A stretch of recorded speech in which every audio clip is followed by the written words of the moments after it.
नमस्कार, रोजाना खबर में आप सभी का हार्दिक स्वागत है। मैं हूं विभूति कुमार। मेरठ में योगी सरकार के पुलिसकर्मी चुस्त दुरुस्त रहे, अच्छा काम भी हो रहा है, अपराधियों पर लगाम भी लग रहा है, व्यापारी खुश भी हैं, कानून व्यवस्था की हालत ठीक है। लेकिन इसी बीच कुछ गुंडा तत्व व्यापारियों पर हमला कर देते हैं स्कूटी लगाने के चक्कर में। आप देख सकते हैं ये शहीद भगत सिंह मार्केट हापुड़ अड्डे पर है। बहुत महत्वपूर्ण मार्केट है जहां पर डेंस पॉपुलेशन है, दोनों समुदायों के व्यक्तियों की दुकानें हैं।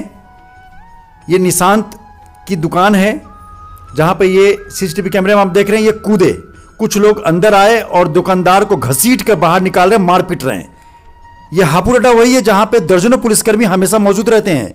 लेकिन शाम के वक्त उस समय जब इनकी पिटाई हो रही थी तो पुलिसकर्मी वाले कहां थे, वहां पुलिसकर्मी क्यों नहीं थे? बीच चौराहे की ये घटना है जहां पे हमेशा अगर आपकी नज़र पड़ती हो तो वहां पे चेयर और बेंचेस डाल के पुलिसकर्मी मौजूद रहते हैं।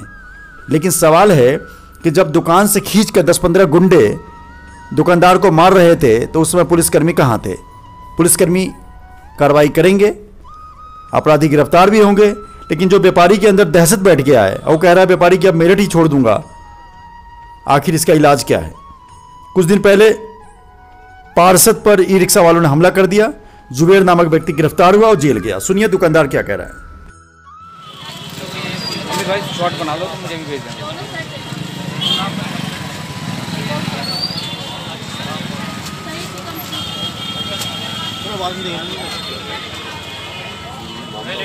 क्या नाम है अभी आपका? निशांत। निशांत जी, क्या घटना घटी है आपके? जी दोपहर को हम एज यूजुअल अपनी दुकानदारी कर रहे थे जी। 4 बजे का समय था। एक स्कूटी वाला आया, अपनी वाइफ के साथ बुरके में थी वो। उन्होंने यहाँ पे स्कूटी खड़ी करी और स्कूटी खड़ी करने के बाद वो पीछे चले गए। मैंने बोला भाई साहब ये स्कूटी हटा लीजिए। उसके बाद उनका कहना है बड़ी उग्र तरीके से कि नहीं हटा रहा, जो कर सकता है वो कर ले। मैंने ठीक है भाई साहब आप नहीं कर पाएंगे तो हम कष्ट ले लेते हैं। हमने थोड़ा आगे स्कूटी को कर दिया। उसके बाद उससे झड़प हुई, थोड़ा धक्का मुक्की हुई। उसके बाद उसकी जो वाइफ थी उन्होंने आके हमारा सामान फेंकना चालू करा। उन्होंने कहा हम तुम्हारी दुकान खरीद लेंगे, हम करोड़पति आदमी हैं, हमारी जेब में हमारा प्रशासन रहता है, तुम क्या चीज़ हो। दुनिया भर की बहुत आपत्तिजनक बातें करी जो हम सुनने लायक नहीं थे उस टाइम पे। हमने उन्हें शांत करने की बहुत कोशिश करी लेकिन नहीं शांत हुए।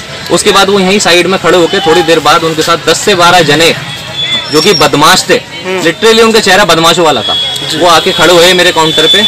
उन्होंने मुझे प्रोवोक करने की कोशिश करी लेकिन मैंने शांत दिमाग से मैं उनके आगे नहीं आया। लेकिन उनमें से एक शख्स अंदर कूद के उसे घसीटते हुए मेरे और मेरे कर्मचारी के साथ मारपीट करी।